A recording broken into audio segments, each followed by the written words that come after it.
अस्सलामुअलैकुम dear students. तो आज के इस लेक्चर में एक्सरसाइज 6.3 इसका मैं कंप्लीट सोल्यूशन करवाऊंगी। 10th क्लास मैथ की न्यू बुक है। आज इसका इसी लेक्चर के अंदर कंप्लीट सोल्यूशन करवाऊंगी। ऑनलाइन सेशन ज्वाइन करने के लिए इसी बुक का आप इस स्क्रीन पर दिए गए नंबर पर व्हाट्सएप पर कॉन्टैक्ट करके ज्वाइन कर सकते हैं। 0320640768 तो ये नंबर आपके सामने है। देखें, अब मैं बुक से भी ये एक्सरसाइज करवा दिखा देती हूँ। इससे पहले 6.1 और 2 इसका मैं कंप्लीट सोल्यूशन करवा चुकी हूँ। तो 6.3 में जो जो कॉन्सेप्ट आएगा, डेफिनेशन आएगी, वो मैं फार्मूला एक्सरसाइज में क्वेश्चन के साथ साथ ही बताऊंगी। डियर स्टूडेंट्स, अगर आप लोग इससे प्रीवियस वैसे देखना चाहते हैं इस चैप्टर से रिलेटेड बेसिक कॉन्सेप्ट डेफिनेशंस, तो वो मैंने एक अलग से वीडियो बना दी है, वो उस पर आप जाके प्ले लिस्ट में जाके देख सकते हैं। 6.2 का मैं कंप्लीट सोल्यूशन करवा चुकी हूँ। नेक्स्ट है जी एक्सरसाइज 6.3। आज इसको कंप्लीट सॉल्व करवाऊंगी। अब इसके अंदर पहला क्वेश्चन है, इसके 4 पार्ट्स हैं। Find geometric mean for the data given below without using logarithms. अब इसमें लॉगरिथम को यूज़ नहीं करना। लॉगरिथम को हमने आगे क्वेश्चन आ रहे हैं, लॉगरिथम वाले फार्मूला की मदद से ज्योमेट्रिक मीन फाइंड करना है, बट वो होगा ग्रुप डाटा के लिए, जिसके अंदर फ्रिक्वेंसी भी दी जाएगी। ये अनग्रुप डाटा है। अनग्रुप डाटा, ग्रुप डाटा, इससे प्रीवियस एक्सरसाइज में भी मैं डिटेल से बता चुकी हूँ। अब इसमें फ्रिक्वेंसी नहीं है, तो ये अनग्रुप डाटा है। इसका ज्योमेट्रिक मीन हमने फाइंड करना है। तो 1 बाय 1 इसके चारों पार्ट्स को सॉल्व करवाऊंगी। देखिए, ज्योमेट्रिक मीन क्या होता है, जी से इसको डिनोट करते हैं और ये स्क्वायर रूट ए बी के इक्वल होता है। अब यहाँ पे जो वैल्यूज़ हैं, किसी पार्ट में 2 हैं, 3 हैं, 4 हैं, तो तब ज्योमेट्रिक मीन के लिए फार्मूला क्या यूज़ किया जाता है, कॉमन रेशियो सेम होती है, ऐसा सीक्वेंस होता है ये। अब यहाँ पे ज्योमेट्रिक मीन फाइंड करना है हमने 2 और 8 के दरमियान। लेट्स सपोज मैंने ए बी यहाँ लिखा था, x1 x2 लिख लेते हैं, 2 वैल्यूज़ है ना। यहाँ पे पावर n, जितनी वैल्यूज़ होंगी ना उतनी पावर आ जाएगी। अब यहाँ पे स्क्वायर रूट x1 इसके अंदर 2 है, x2 8 है, यहाँ पे 8 आ जाएगा, और यहाँ पे 2 वैल्यूज़ हैं, n इसके अंदर 2 है, तो 8 2 जार मल्टीप्लाई करेंगे 16 आ जाएगा, यहाँ पे 2। अब ये जो स्क्वायर रूट है इसकी वैल्यू 2 है, इसका मतलब यहाँ पे क्या आ जाएगा 1/2। अगर हम इस अंडर रूट को खत्म करें, अगर 3 होता तो यहाँ पे 1/3, 4 होता तो यहाँ 1/4 आ जाता। अब यहाँ पे 1/2 है, तो यहाँ पे भी हम 2 बनाने के लिए 16 को 4 पावर 2 लिख सकते हैं, तो ये 2 इससे कैंसिल आउट, बाकी ज्योमेट्रिक मीन का आंसर 4 आ जाएगा। अब इसके बाद नेक्स्ट पार्ट नंबर 2 है, इसमें 1 6 और 36 3 वैल्यूज़ हैं, तो ज्योमेट्रिक मीन क्या होगा, x1 x2 x3, 1 × 6 × 36, n इसके अंदर कितना है 3 है, तो यहाँ पे n की जगह पे 3 लिख लेंगे। इन तीनों वैल्यूज़ को मल्टीप्लाई करेंगे तो 216 पावर 1/3। अब यहाँ पे 1/3 है, तो 216 किसकी पावर 3 बनती है, या तो इस तरह से इसके फैक्टर्स बना लें, तो ये 6 पावर 3 आ जाएगा आपके पास फैक्टराइजेशन मेथड से। तो मैंने इसको यहाँ पे लिख लिया 6 पावर 3। अब यहाँ पे ये 3 इससे कैंसिल आउट हो जाएगा और ज्योमेट्रिक मीन कितना आ जाएगा 6 आ जाएगा। नेक्स्ट है जी पार्ट नंबर इसके अंदर 3। पार्ट नंबर 3 में दिया गया है 5 4 9 10। पार्ट नंबर 4 में, अब यहाँ पे पार्ट नंबर 3 में 4 वैल्यूज़ हैं, तो अंदर इनको x1 x2 x3 x4 multiply, यहाँ पे n इसके अंदर कितना है 1 2 3 4 है, 4 लिख देंगे। इनको मल्टीप्लाई करने से ये आता है 1800 पावर 1/4। अब आपके पास कैलकुलेटर होगा, तो कैलकुलेटर पे आपने बच्चों क्या करना है 18, अब पावर वाले बटन से 1/4, तो डायरेक्ट आंसर भी ये आ जाएगा 6.8। या फिर इस तरह स्टेप बाय स्टेप भी इसको सोल्व कर सकते हैं, अंदर 1/2 और बाहर 1/2 होल पावर, क्योंकि 2 2 जार 4 लिख सकते हैं इसको। अब ये जो 1/2 है, इसका मतलब है ये स्क्वायर रूट है, क्योंकि स्क्वायर रूट को ही हम 1/2 लिखते हैं, ये बाहर वाला 1/2 इसी तरह। अब 1800 का स्क्वायर रूट ले लेंगे तो आंसर आ जाएगा 42.43। अब यहाँ पे ये 1/2, फिर 1/2, तो ये अगेन स्क्वायर रूट बन जाएगा, और अगेन स्क्वायर रूट लेने से आंसर 6.48 आ जाएगा। डायरेक्ट भी कैलकुलेटर पे लिया जा सकता है, या फिर इस तरह स्टेप बाय स्टेप भी सोल्व कर सकते हैं।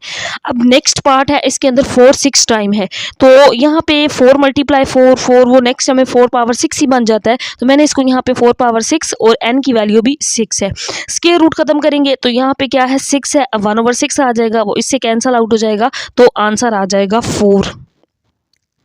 तो क्वेश्चन नंबर 1 बच्चों यहाँ पे कंप्लीट हो गया है। नेक्स्ट क्वेश्चन नंबर 2 की स्टेटमेंट देखें बुक से। Find geometric mean of the following data by using logarithm.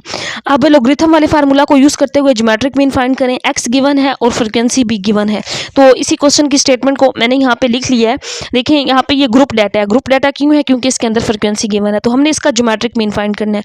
Geometric mean क्या होता है, फार्मूला ये याद रखना है आपने, आगे भी क्वेश्चन में हमने इसी फार्मूला को अप्लाई करना है। ये फार्मूला क्या है, geometric mean is equal to anti log sum f of log x divided by sum of f. तो हमें यहाँ पे एक तो लॉग एक्स चाहिए, फिर एफ ऑफ लॉग एक्स चाहिए और सम ऑफ एफ चाहिए जो फ्रिक्वेंसी दी गई, ये हमें वैल्यूज़ चाहिए, ये हम फाइंड करके तो ज्योमेट्रिक मीन फाइंड कर लेंगे। अब यहाँ पे जो गिवन डाटा था इसके अंदर जो एक्स दिया गया था मैंने सबसे पहले उसको लिख लिया, ये फ्रिक्वेंसी गिवन थी ये लिख ली है। अब हमें पहले लॉग एक्स चाहिए, ये एक्स है, आपने कैलकुलेटर पे लिखना है। लॉग एक्स क्या है 1 है, लॉग 1 0 आ जाएगा। फिर लॉग 2 लिखेंगे तो 0.310 आ जाएगा। लॉग 3 लिखेंगे 0.4771। इसी तरह इन तमाम वैल्यूज़ का लॉग कैलकुलेट कर लेंगे क्योंकि लॉग एक्स फाइंड कर रहे हैं। फिर क्या चाहिए हमें यहाँ पे फार्मूला अगर मैं दिखाऊं तो एफ ऑफ लॉग एक्स चाहिए, फार्मूला के अंदर एफ ऑफ लॉग एक्स चाहिए। ये एफ है और ये लॉग एक्स है, तो दोनों को क्या कर देंगे मल्टीप्लाई, 3 इंटू 0 0 आ जाएगा, 5 इंटू लॉग एक्स की वैल्यू 0.3010 तो 1.505। इसी तरह 7 into 8 into log x multiply करने से ये सारी वैल्यूज़ बन जाएंगी। तो यहाँ से अब हम सम ऑफ एफ फाइंड कर लेंगे जिसका आंसर 34 आ जाएगा। सम ऑफ एफ लॉग एक्स का आंसर 17.8108 आ जाएगा। तो यहाँ से हम ज्योमेट्रिक मीन फाइंड कर सकते हैं एंटी लॉग। और यहाँ पे फार्मूला क्या था, इस फार्मूला को मैं यहाँ पे एक दफ़ा अगेन लिखती हूँ, anti log sum of f log x divided by sum of f. तो इस फार्मूला के अंदर ज्योमेट्रिक मीन के इस फार्मूला में वैल्यूज़ को पुट कर देंगे। एंटी लॉग इसी तरह सम ऑफ एफ लॉग एक्स, ये एफ लॉग एक्स था, इसका सम कितना आया, ये वैल्यू 17.8108 और सम ऑफ एफ कितना है 34 है। इसको डिवाइड करेंगे तो 5 है, 5238 आ जाएगा। अब एंटी लॉग कैसे लेना है, शिफ्ट और लॉग, तो एंटी लॉग बन जाता है, ये वैल्यू लिखेंगे तो आंसर 3.34 आगे 0 आता है, वो मैंने नहीं लिखा, बुक में आंसर यहाँ तक ही था, 0.34 तक ही इसको लिख लेंगे। इसके बाद एक्सरसाइज का क्वेश्चन 3 है बच्चों, देखें यहाँ पे मैं पहले इसकी स्टेटमेंट को बुक से दिखा देती हूँ। एक्सरसाइज के क्वेश्चन नंबर 3 में क्या कह रहे हैं, for the following frequency distribution show that the geometric mean is less than the arithmetic mean.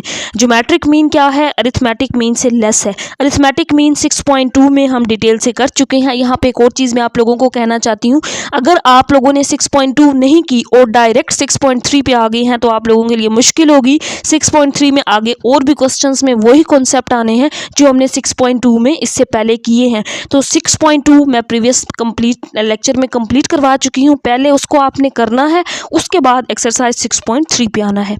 अब यहाँ पे देखें, पहला जो क्वेश्चन 2 था उसमें x दिया गया था, बट इसमें x नहीं है, क्लासेस दी गई हैं। और ये हम 6.2 में सीख चुके हैं कि क्लासेस से हम x मिड पॉइंट होता है वो फाइंड कर सकते हैं। फ्रिक्वेंसी गिवन है, हमने 2 वैल्यूज़ निकालनी है, ज्योमेट्रिक मीन जैसे इसमें फाइंड किया था और अरिथमेटिक मीन हम 6.2 में कर चुके हैं। दोनों फाइंड करने हैं, आंसर होना चाहिए ज्योमेट्रिक मीन का अरिथमेटिक मीन से लेस होना चाहिए। इसी क्वेश्चन की स्टेटमेंट को मैंने यहाँ पे लिख लिया है, geometric mean is less than arithmetic mean इस डाटा के लिए। तो सबसे पहले यहाँ पे जो क्लास इंटरवल गिवन थे मैंने इनको लिख लिया, जो फ्रिक्वेंसी गिवन थी इनको लिख लिया। अब यहाँ पे देखें, मैं पहले फार्मूलाज दिखा देती हूँ, फिर चीज़ें क्लियर हो जाती हैं हमने क्या फाइंड करना है। अभी हमने ज्योमेट्रिक मीन फाइंड किया, फार्मूला क्या होता है, anti log sum of f log x divided by sum of f होता है।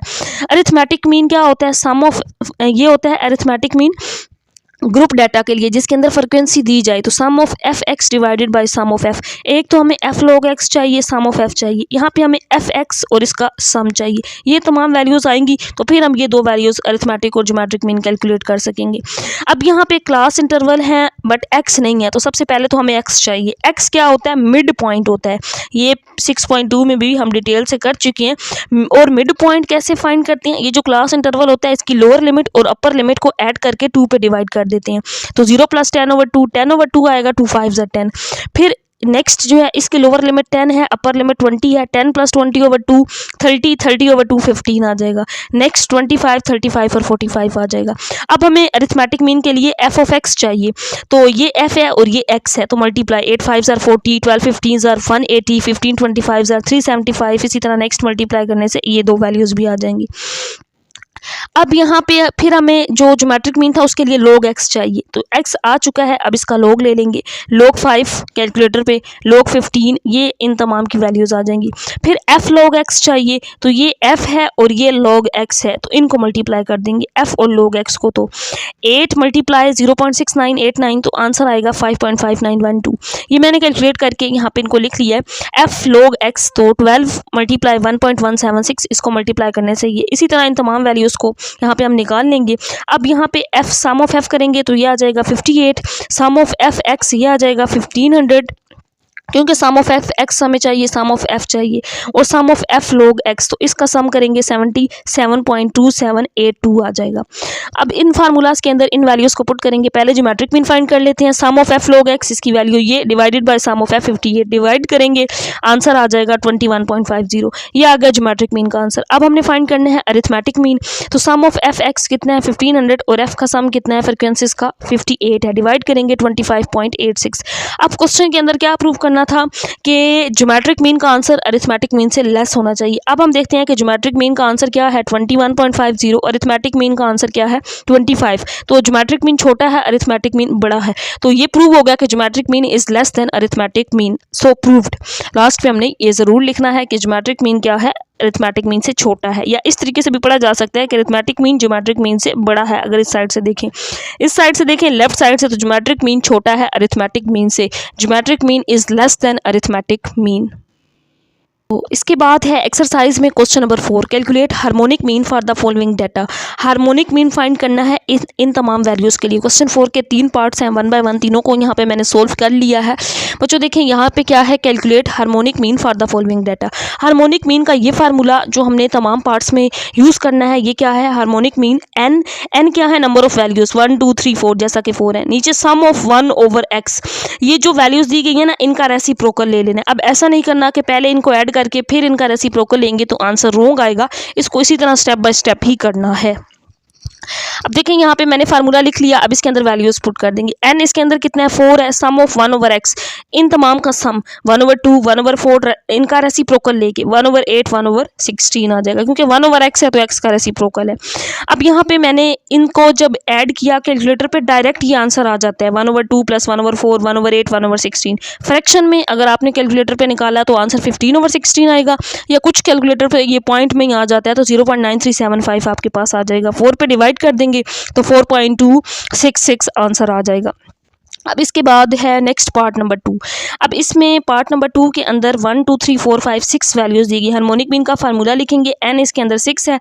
अब इन तमाम वैल्यूज़ का सम ऑफ 1 ओवर एक्स, इनका रेसिप्रोकल 1 ओवर 1 1 ओवर 2, सम 1 over 3 plus 1 over 4 1 over 5 1 over 6 भी आएगा, क्योंकि ये 6 तक वैल्यूज़ थी। 5 के बाद यहाँ पे क्या आ जाएगा प्लस 1 ओवर 6। तो इन तमाम वैल्यूज़ को अब हम ऐड करेंगे तो इसका आंसर आ जाएगा 2.45। 6 पे डिवाइड करेंगे तो 2.448 आंसर आ जाएगा। अब इसके बाद इसका लास्ट पार्ट है जो कि है पार्ट नंबर 3। अब इसमें जो वैल्यूज़ दी गई हैं ये है 0.1 0.2 4 5 और 8 तक। अब एन इसमें कितना है, वही फार्मूला 1 2 3 4 5 है, 5 आ जाएगा। अब इसका रेसिप्रोकल 1 ओवर 0.5 1 ओवर 0.2, ये एक ही स्टेप के अंदर कैलकुलेटर में इन तमाम वैल्यूज़ को ऐड करेंगे, आंसर आ जाएगा 20.75। तो 5 को इस पर डिवाइड करेंगे 0.2409। बुक में आंसर 0.24 तक लिखा गया है, 0 के बाद आगे नहीं लिखा गया, तो इस तरह भी लिख सकते हैं या इस तरह लिख लें तो तब भी ठीक होगा। अब इसके बाद जो नेक्स्ट है क्वेश्चन नंबर 5 है, इसकी स्टेटमेंट मैं पहले बुक से दिखाती हूँ। इसमें क्या कहा गया है, the reciprocals value of x and the corresponding frequencies are given below, find harmonic mean of x. अब इसमें 1 ओवर एक्स और एफ दिया गया है, ये डाटा दिया गया है, इसका हार्मोनिक मीन फाइंड करना है। पहले हमने अभी ज्योमेट्रिक मीन फाइंड किया था, अब हम हार्मोनिक मीन फाइंड करेंगे, गिवन है डाटा। तो हार्मोनिक मीन कैसे फाइंड करेंगे, sum of F divided by sum of F 1 over X, ये जो इसका रेसिप्रोकल है ना, इसका सम कर लेंगे। तो बड़ा ही आसान क्वेश्चन है, फ्रीक्वेंसी दी गई है, इसका मतलब ग्रुप डाटा के लिए हार्मोनिक मीन इस फार्मूला की मदद से निकालते हैं। अब यहाँ पे इन वैल्यूज़ को पहले मैंने 1 ओवर एक्स को लिख लिया जो गिवन था, फिर फ्रीक्वेंसी जो गिवन थी इन तमाम वैल्यूज़ को यहाँ पे लिख लिया है। अब हमें क्योंकि वैल्यू चाहिए एफ 1 ओवर एक्स चाहिए, अब ये 1 ओवर एक्स है और ये एफ है, तो दोनों क्या हो रहे हैं मल्टीप्लाई, तो 5 मल्टीप्लाई 0.045 तो 0.2275 आ जाएगा। नेक्स्ट 0.6255 आ जाएगा, 0.596 आ जाएगा, 1.112 0.8925 0.370 0.1665। इसको फ्रिक्वेंसीज को ऐड करेंगे तो आंसर 90 आएगा, और इन sum of F of 1 over X को ऐड करेंगे तो आंसर 3.99 आ जाएगा। ये वाला इसका आंसर आएगा। अब नेक्स्ट इस फार्मूला के अंदर sum of F divided by sum of 1 over X, इसमें मैंने पुट कर दिया है बच्चों। यहाँ पे देखें आंसर है यहाँ पे 90 और ये पुट की 3.99 वैल्यू, डिवाइड करेंगे तो 22.56 इसका आंसर आ जाएगा। अब इसके बाद जो नेक्स्ट क्वेश्चन है ये है question number 6, find harmonic mean for the following frequency distribution. अब यहाँ पे हाइट दी गई है अब ये देखें, ये इंटरवल दिया गया, एक्स नहीं गिवन, हमें इसमें एक्स चाहिए। एक्स हम कैसे निकालते हैं, हमेशा मिड पॉइंट से। ये फ्रिक्वेंसीज दी गई हैं। ये नेक्स्ट बुक पे भी क्वेश्चन 6 है, बुक से मैंने क्या दिखाना है, मैंने क्योंकि यहाँ पे तो स्टेटमेंट पूरी लिखी हुई है, बट दिखा देती हूँ एक बार। देखें, ये दिया गया है हार्मोनिक मीन फाइंड करें, फिर इसमें हाइट्स इंचेस में दी गई है, फ्रिक्वेंसी दी गई है, हार्मोनिक मीन फाइंड करना है क्वेश्चन नंबर 6 में। तो यहाँ पे सबसे पहले जो डाटा दिया गया था मैंने इसको लिखा हाइट्स फ्रिक्वेंसीज। अब हमें सबसे पहले देखें हार्मोनिक मीन का फार्मूला मैं पहले दिखा दूं। Sum of F sum of 1/1 X होता है, बट यहाँ एफ है ना, तो एफ ओवर एक्स हो जाएगा, क्योंकि एफ हम बाय लिखते हैं 1 ओवर एक्स, वो मल्टीप्लाई करना पड़ता है, क्योंकि पहले में तो रेसिप्रोकल था ना 1 ओवर एक्स, तो हमने 1 over x F A multiply करके लिखा था। अब यहाँ पे एस एक्स कैसे फाइंड करते हैं, जब इंटरवल दिया जाए एक्स ना दिया जाए, तो लोअर लिमिट अपर लिमिट को ऐड करके 2 पे डिवाइड, मिड पॉइंट निकालने के लिए। तो 60 + 62 डिवाइडेड बाई 2 61, 63 + 65 डिवाइडेड बाई 2 64, 67, 70 और 73, इसी तरह ये तमाम वैल्यूज आ जाएंगी। सम ऑफ एफ आ जाएगा 100। अब हमें sum of F divided by X चाहिए, तो अब हमने एफ को एक्स पे डिवाइड करना है। 5 डिवाइडेड बाई 61 0.082, 18 डिवाइडेड बाई 64 0.2813, इसी तरह इन तमाम बाकी वैल्यूज़ को डिवाइड करेंगे तो ये आ जाएगा। अब सम ऑफ एफ ओवर एक्स, इसको जब ऐड करेंगे टोटल, तो ये आएगा 1.4855। अब इस फार्मूला के अंदर पुट कर देंगे इन तमाम वैल्यूज़ को। सम ऑफ एफ आया है 100 और sum of F over X 1.4855, divide करेंगे तो आंसर आ जाएगा 67.31। अब ये हाइट थी, आप बुक में देखें जो क्वेश्चन था उसमें यहाँ पे इंचेस लिखा गया था हाइट के साथ, तो यहाँ पे लास्ट में आंसर के साथ इंच लिख देंगे, क्योंकि बुक वाले हार्मोनिक मीन जो फाइंड कर रहे हैं उसके साथ इंच लिख रहे हैं, तो इस वजह से यहाँ पे इंच लिख देंगे। अब इसके बाद जो अगला क्वेश्चन है, ये है question number 7। Calculate the three year moving average for the following time series. Time series दी गई है यहाँ पे क्वेश्चन 7, क्वेश्चन 8 भी क्वेश्चन 7 से ही रिलेटेड है। Calculate three year moving average for the following time series, और क्वेश्चन 8 में क्या कहा गया, two year centred moving average for the data. अगला क्वेश्चन भी 7, 8, 9 तीनों एक जैसे ही क्वेश्चन हैं और बहुत ही आसान क्वेश्चन है। इससे रिलेटेड एक एग्जाम्पल है बुक पे, पहले मैं वो दिखाती हूँ, फिर हम इसको सोल्व करते हैं। देखिए, अब यहाँ पे एग्जाम्पल में ईयर्स और प्रोडक्शन ये गिवन है। अब ये ईयर्स और वैल्यूज दी गई थी, ये कहा गया 3-ईयर मूविंग एवरेज फाइंड करें। यहाँ पे 3-ईयर मूविंग एवरेज फाइंड करेंगे, सॉरी पहले टोटल 3-ईयर मूविंग टोटल फाइंड करेंगे, फिर टोटल से एवरेज निकालेंगे। तो ये इसी को यूज़ करते हुए मैंने निकाला है। अब यहाँ पे ये वैल्यूज़ कैसे आती हैं अभी हम क्वेश्चन के अंदर देखते हैं, क्योंकि वहाँ पे डाटा और वैल्यूज़ हमारे पास दी गई हैं। अब 3-ईयर एवरेज निकालना था, मूविंग एवरेज निकालना है, तो यहाँ पे ईयर्स तमाम लिख लेंगे, प्रोडक्शन जो डाटा गिवन था। अब 3-ईयर मूविंग टोटल निकालेंगे। टोटल कैसे निकालना है, पहली वैल्यू को छोड़ देना है, अब पहली 3 वैल्यूज़ को ऐड कर लेना है, 80 75, यहाँ पे इसको छोड़ देना है, 80 75 + 72 227। अब नेक्स्ट वैल्यू और उससे अगली 2 को ऐड कर देना है। 80 को पहले ऐड किया ना, अब 75 के अंदर अगली 2, यानी कि 3 ईयर्स है तो 3 वैल्यूज़ को ऐड करना है, 75 72 85 232। अब 75 के बाद अगली वैल्यू क्या है, 72 के अंदर इनको ऐड कर देंगे 2 को, तो अगली 3 आ जाएंगी, 72 85 77 234। अब यहाँ पे हमने 72, इसके बाद 85 है, 85 के अंदर अगली 2 वैल्यूज़, फिर 77 और इसके साथ अगली 2 वैल्यूज़, फिर 75 और इसके साथ अगली 2 वैल्यूज़ को ऐड कर देंगे। इस तरह 3 ईयर्स है, 2 ईयर्स होगा तो 2 को ऐड करेंगे, 4 ईयर होगा तो 4 को ऐड करेंगे। ऐड करने से ये तमाम वैल्यूज़ आ गई।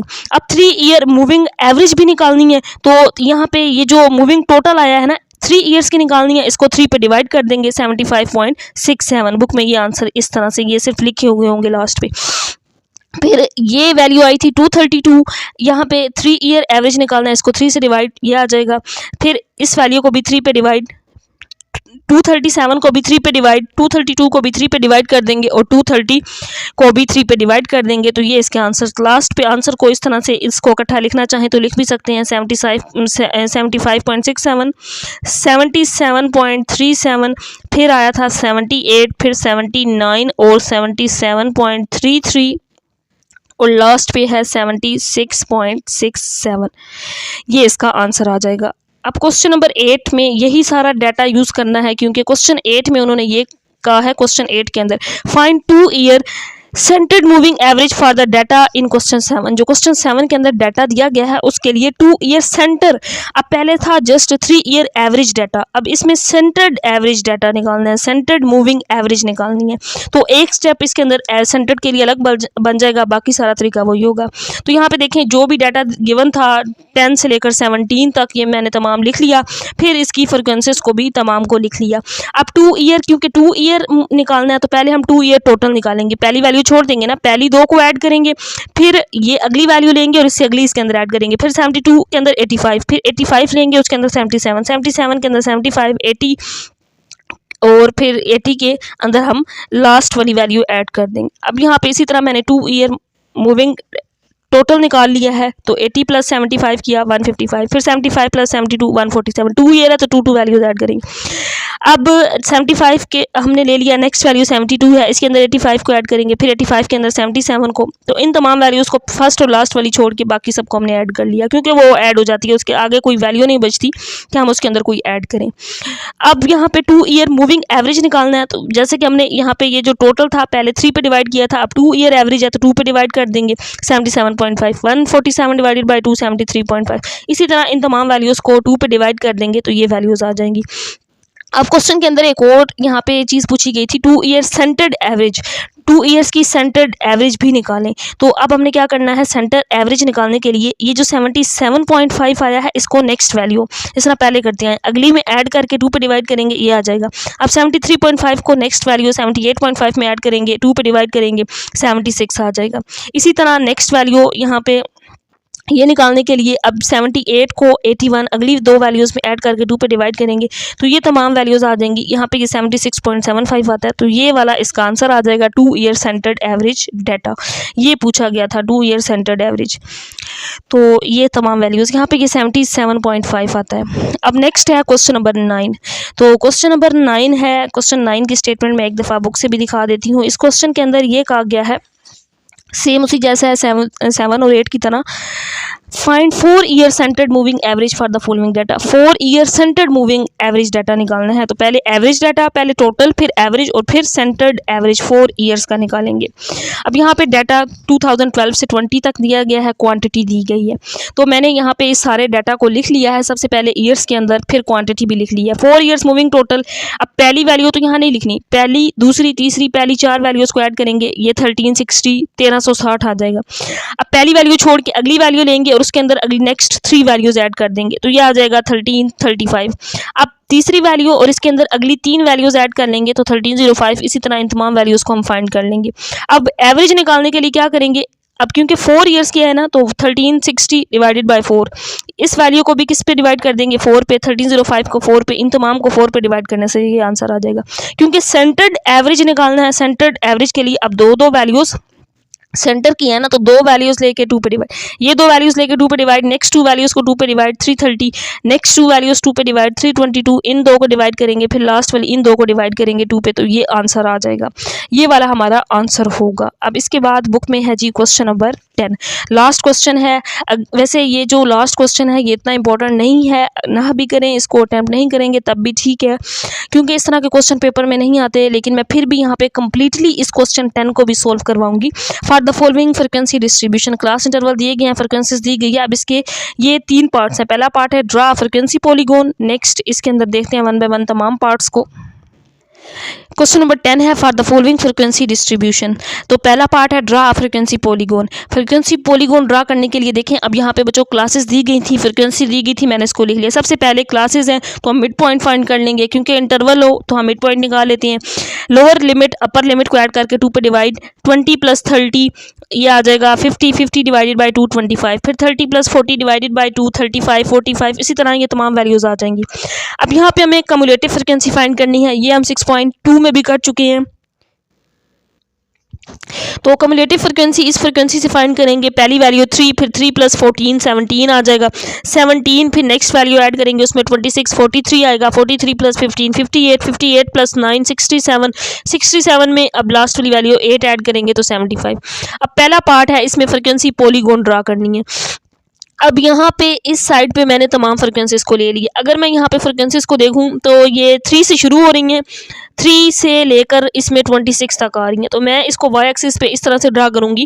3 से शुरू हो रही थी ना, हम 4 के डिफरेंस से 4 ऐड करते जाएंगे, 4 8 12 16 20 24 28 तक। वैसे तो 26 तक है, बट हमने 4 के गैप से ड्रा कर लिया क्योंकि एक प्रॉपर सीक्वेंस से ड्रा करना होता है। और ये जो एक्स एक्सिस है ना, इस पे ये तमाम मिड पॉइंट्स मैंने ले लिए। मिड पॉइंट्स 25 से लेकर कहाँ तक हैं, इसमें 75 तक हैं। तो इसको भी हम इसी तरह से जो मिड पॉइंट थे वही 25 35 45 55 65 75, यहाँ पे एक्स यानी कि मिड पॉइंट, और यहाँ पे मैंने एफ लिखा है क्योंकि फ्रिक्वेंसीज ड्रा की हैं हमने। अब ये सारे मिड पॉइंट 25 35 45 50 65 और फिर 75 इसी तरह इसी तरतीब से ड्रा कर लिया है। अब हमने इनकी फ्रिक्वेंसी पॉलीगॉन बनानी है। तो कैसे बनाएंगे, तो देखिए यहाँ पे सबसे पहले हम ये देखेंगे कि कम्युलेटिव फ्रिक्वेंसी 25 पे कितनी है, 3 है। 25 पे 3 है, तो यहाँ पे हम देखते हैं 25 पे यहाँ पे 3, इससे थोड़ा सा पीछे 4 से ये वाला एक डॉट ड्रॉ कर लेंगे। फिर नेक्स्ट हम देखते हैं कि 35 पे कम्युलेटिव फ्रिक्वेंसी कितनी है। 35 पे कितनी है, 17 है। तो यहाँ से हम देखते हैं ये 35 है और यहाँ पे 17, तो नहीं, हाँ यहाँ पे हमने ये वाली चेक करनी है, ये वाली फ्रिक्वेंसी चेक करनी है। तो ये कितनी है, 14 है। 14 यहाँ पे कम्युलेटिव नहीं बल्कि इस फ्रिक्वेंसी को हम चेक करेंगे 14, तो 12 13 यहाँ पे ये पॉइंट बन जाएगा 14। अब इसके बाद हम नेक्स्ट देखते हैं मिड पॉइंट कितना है, 45, और इस पे है फ्रिक्वेंसी 26। 45 पे 26, तो क्योंकि ये हमने 26 तक वो वैल्यूज़ तो ली नहीं है, वो तो हाईएस्ट है 65 67 तक तो है ही नहीं। वाई एक्सिस पे हमारे पास ये वैल्यूज़ हैं, तो हमने एक्स को ही चेक करना है। अब देखें 45 जब मिड पॉइंट था, फ्रिक्वेंसी 26 थी, तो 45 वाली लाइन इस तरह से ले आई। 26 यहाँ पे 28 से थोड़ा सा नीचे, तो मैंने ये वाला पॉइंट ड्रा कर लिया। फिर नेक्स्ट है 55। 55 पे फ्रिक्वेंसी कितनी है, 15 है। यहाँ से हम देखते हैं 55 और 15, तो 15 यहाँ पे 16 से थोड़ा सा पीछे, यहाँ से ये वाला पॉइंट बन जाएगा। अब इसके बाद जो टेबल के अंदर मैं देखूं तो नेक्स्ट ये है 65 और इस पे फ्रिक्वेंसी कितनी है, 9 है। अब यहाँ से हम 65 देखेंगे और यहाँ से 9, तो ये वाला पॉइंट 8 से थोड़ा सा ऊपर, मैंने इसको ये ड्रा कर लिया यहाँ पे 65 के सामने। फिर लास्ट जो है ये 75 और 8 है, तो ये 75 और यहाँ पे 8 पूरा इस कंप्लीट लाइन पे, क्योंकि 8 ये पॉइंट होगा और यहाँ से ये 75 होगा। इस तरह से ये पॉलीगॉन ड्रा कर लेंगे। अब ये जो पॉइंट्स ड्रा किए हैं इनको स्केल से या हाथ से इस तरह से मिला देंगे, तो ये एक फ्रिक्वेंसी पॉलीगॉन बन जाएगी। और ये पॉइंट पी होगा, ये इस चीज़ को शो कर रहा है कि इसका जो सेंटर है वो यहाँ पे है, यानी कि ये इसकी सेंटर वैल्यू, मोड वैल्यू जो है वो ये वाली है, 45 है। तो अब इसके पार्ट नंबर 2 को देखते हैं। पार्ट नंबर 2 में क्या कहा गया है, estimate mode graphically from frequency polygon.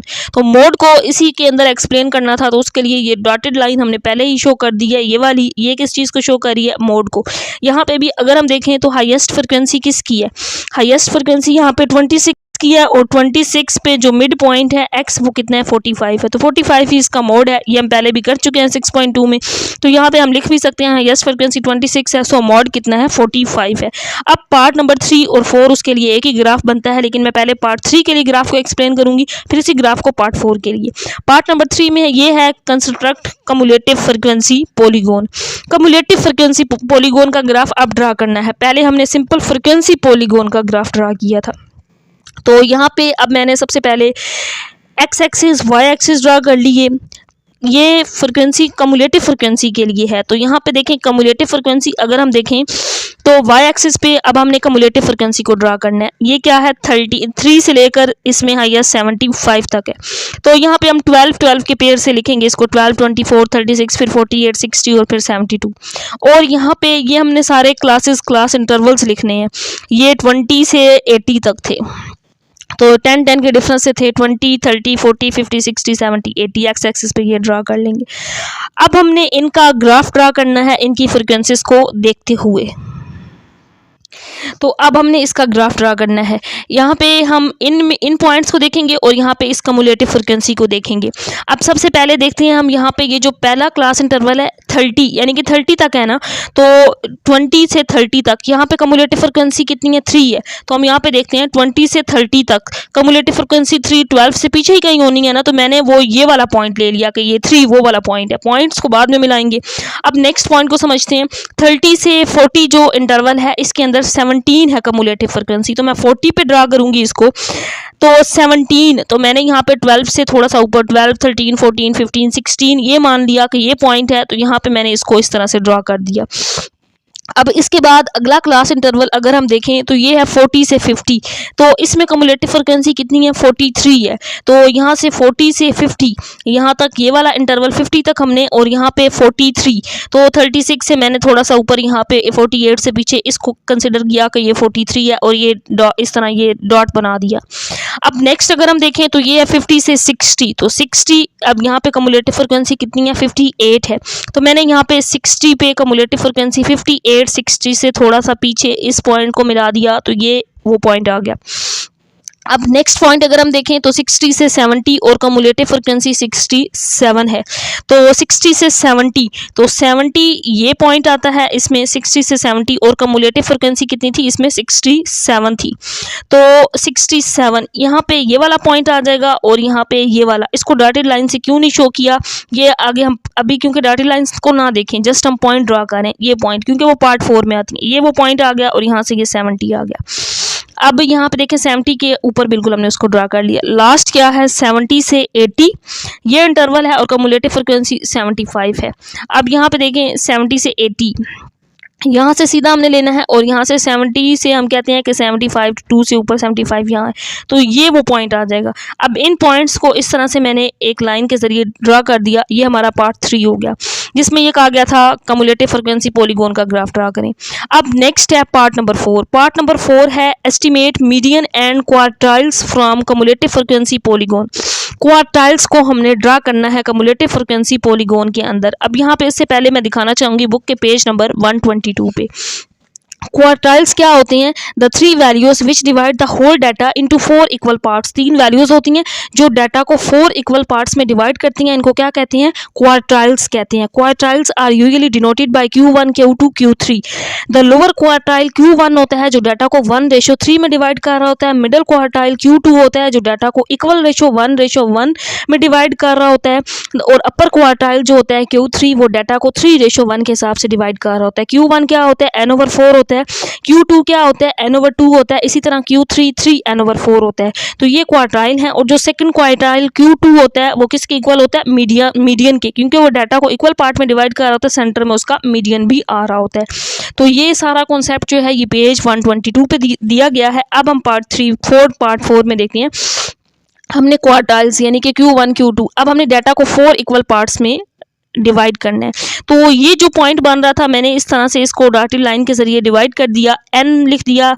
ये पहला इसका क्वार्टाइल, ये वाला सारा रीजन आ गया, ये वाला, ये n = 75 ये वाला, फिर 3n/4 जिसके अंदर डाटा का ये सारा रीजन आता है, फिर इसके अंदर n/2 और फिर n/4, यानी कि ये 4 इक्वल पार्ट्स में हम डाटा को डिवाइड कर रहे हैं। यहाँ पे n इसमें ये वैल्यू है 77 है, सॉरी n इसमें 75 है, 75 71 नहीं 75 है, क्योंकि लास्ट जो पॉइंट था कम्युलेटिव फ्रिक्वेंसी में वो 75 था। ये हमने डाटा को 4 इक्वल पार्ट्स में डिवाइड कर लिया, n 3 n/4 फिर n/2 n/4, ये Q1 Q2। अब हमने सबसे पहले ये देखना है कि हमने इसमें Q1 फाइंड करना है। तो जैसे कि मैंने अभी पीछे भी दिखाया था, Q1 क्या होता है, n/4 होता है डाटा के अंदर, Q1 n/4 होता है, Q2 n/2 होता है, क्योंकि वो मीडियन ही होता है उसको नहीं निकाल रहे, Q3 हम निकाल रहे हैं। फिर n/4, n अगर 75 है तो 75/4 ये 18 पॉइंट बनता है। अगर हम Q1 को देखें तो ये वो पॉइंट है, देखें यहाँ से 70, ये 18.75 ही बनता है, ये वाला Q1। अगर हम Q3 निकालें तो 3n/4 3 × 75 56। तो मैं अगर यहाँ पे Q3 को देखूँ तो ये वो पॉइंट है 60 से थोड़ा सा नीचे, यानी कि ये वाला Q3, तो यहाँ पे ये पॉइंट 56.25 ही बन रहा है। अब यहाँ पे देखें हमने Q1 Q2 को लिखना कैसे है, सबसे पहले तो हमने मीडियन लिखना है। तो मीडियन क्या होगा, ये इस मॉड वो पार्ट होता है जो डाटा को सेंटर से बिल्कुल डिवाइड कर रहा हो। वैसे हमने पार्ट 2 में किया था, मॉड 50 था। अब यहाँ पे मीडियन देखें, अगर हम तो ये 50 से थोड़ा सा पीछे, ये है जो डाटा को इक्वल पार्ट्स में डिवाइड कर रहा है ना, यहाँ से अगर हम देखें तो यहाँ पे ये वो पॉइंट आ रहा है, तो हम इसको 47 अप्रोक्सीमेट, क्योंकि एग्जैक्ट तो हमें नहीं पता, हम अप्रोक्सीमेट वैल्यू कह के इसको 47 लिख सकते हैं। अब हमने देखना है Q1, तो Q1 देखें यहाँ पे ये बन रहा है, तो ये 40 के करीब है, इसको 41 या 41 अप्रोक्सीमेट लिख सकते हैं। इसमें मीडियन कितना होगा, इसमें ये मॉड या मीडियन ये 50 होगा, क्योंकि राउंड अबाउट दिस है, ये लिख सकते हैं हम इसको, या पार्ट 2 में वैसे बता चुके हैं, इसमें ना लिखें तब भी ठीक है। अब हमने Q3 बताना है, इसमें Q3, तो Q3 पे जो डाटा बन रहा था वो यहाँ पे ये बन रहा था 56.25। यहाँ पे अगर हम देखें तो ये 60 के राउंड अबाउट है, जिसको अब बुक वाले 57.4 लिखने अप्रोक्सीमेट करके, तो हम इसको 60 भी लिख सकते हैं, तो दोनों ही ये करेक्ट होंगे। तो ये था इसका क्वेश्चन नंबर 10, एक्सरसाइज 6.3 कंप्लीट हो गई है। अगर आपको ये लेक्चर पसंद आया हो तो वीडियो को लाइक और चैनल को सब्सक्राइब जरूर कीजिएगा। इंशाल्लाह नेक्स्ट लेक्चर में मैं एक्सरसाइज 6.4 उसका कंप्लीट सोल्यूशन करवाऊंगी। अल्लाह हाफ़िज़।